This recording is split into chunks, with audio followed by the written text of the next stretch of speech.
Hi everyone, welcome back to the Vinyl Vault. Today's a bit of a special day. I'm going to go through a Pink Floyd collection that I picked up earlier in the year, and I've been meaning to do this video for a very long time. A number of my subscribers and people watching the channel had noticed that these were in the racks. Some of these were in the racks of some of my videos and been asking questions, so this is a long time in the making. Before I go on, can you please, if you like my videos or like this video, please give it a thumbs up and subscribe if you haven't already, which would be much appreciated. But let me get straight into it. Earlier in the year I got the opportunity to look at this Pink Floyd collection. It was a lady that had been collecting seriously for some time, probably a number of years, and in this collection is many original presses of Pink Floyd records, and quite a number of represses and alternative presses, and you name it. I mean, I can't say it's the ultimate Pink Floyd collection, but it's definitely got to be up there with some of the best Pink Floyd collections. It must be. There is OG presses, rare presses, odd, unusual presses, and for me, as you know, I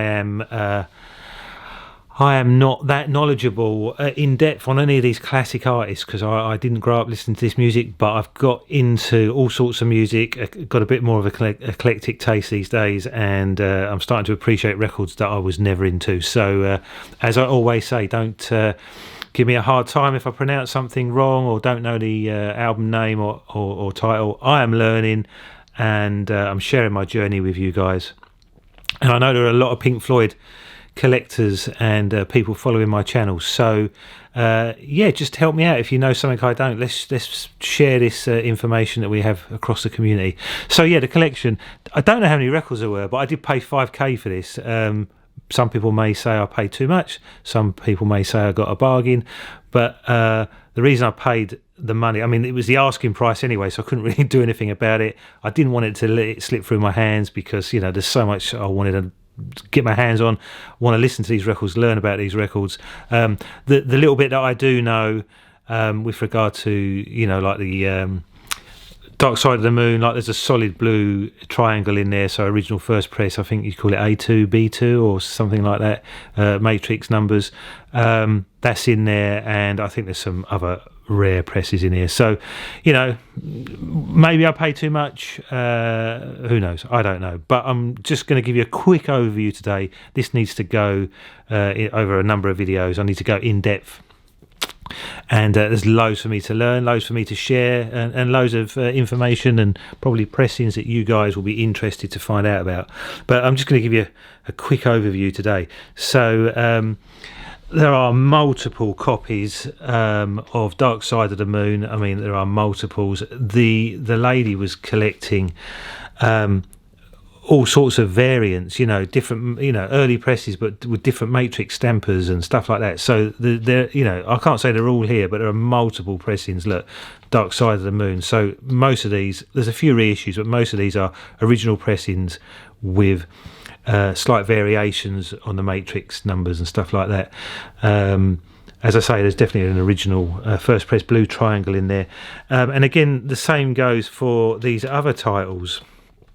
You know, variations of the first presses, again some reissues, but you know, these, they look the same, the covers look the same, but when you dig in, look at the labels and the matrix numbers, they're all different. Again, you know, there's just crazy rare records in here, and probably not so rare ones. Some of the reissues are probably quite standard, but you know, there's things with their original sort of I wouldn't say shrink wrap, but like this Wish You Were Here, I believe it came in this like poly bag thing, so there's a few copies of that. And I need to go through this in real detail, because I am no expert. So there's multiple copies of Wish You Were Here. Let me just try and give you an idea of what's here. Loads of that. Look, there's a half-speed mastered Wish You Were Here by looks of it. You know, just crazy stuff. And yeah, I'm pretty even though I've had this collection for a while and I haven't played any of it yet, I'm pretty overwhelmed really, because it's just like incredible. Someone's put a lot of time and effort into putting this together, collating it. What do you call it when you do like, what's the word when you put something together, like an art gallery and something? What did you call that?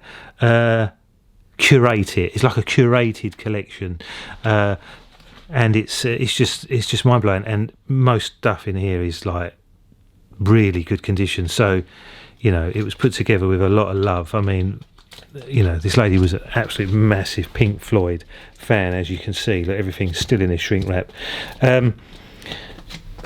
So I mean, the saddest part for me really is that although I'm so pleased to have this, I just can't share the knowledge. I just don't have the knowledge to share with you on the different editions. But hopefully I'm going to pick that up as I go through and let you guys know. But I know you guys are going to contribute and hopefully won't give me too much of a hard time. And let's just hopefully discuss and share info on the different presses and matrix numbers and wider, stampers and all that sort of thing. Lots to learn for me and probably other people. There's also some box sets. That's Dark Side of the Moon, and then there's Wish You Were Here, and some other ones, the Best of Pink Floyd. And this is a really big box set. Oh, hold on, some of these records are falling over. Bear with me, don't want to ruin them. So this one is it's like that. I don't know what it is, but you'll tell me, and we'll get there and go through it. $5,000. I've seen I don't know which one it is. One of these is the original Dark Side of the Moon. I've seen it go from, it goes depend on condition, but I mean the one I've got in there it's the one I did check. I mean, I would say it's probably near mint.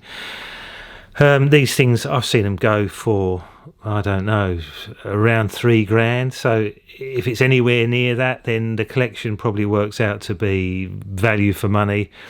If it's down in the £500, then I might have paid too much for everything else. But it's got to be worth, I don't know, it's got to be worth, you'd like to think it's worth $1,000. So this is going to be interesting. And I think some of these, I think there's multiple rare records in here, but I didn't buy them because of I didn't really buy it because of their rarity. I bought it because it's just a phenomenal collection that has been put together for so many years, and it's just I could nearly say it's a lifetime collection. I mean, it would take years and years and years to put this together. So every record here is Pink Floyd, and I don't know how many there are. I would say there's probably 100 to maybe, I don't know, maybe 250 records maybe. I can't wait to go through it in big detail, and I will do that. I'm going to have to do it over a number of videos, but it's a pretty mean collection, as you can see. I don't want. I've only got one hand. I'm holding the camera, so I can't really hold these and show you. But it's going to be insane going through these with you. So thanks for tuning in. Get ready. There's going to be more videos coming. Lots about this Pink Floyd collection, and I love to get your input and so on. So stay tuned. Please subscribe if you haven't, and I'll see you soon.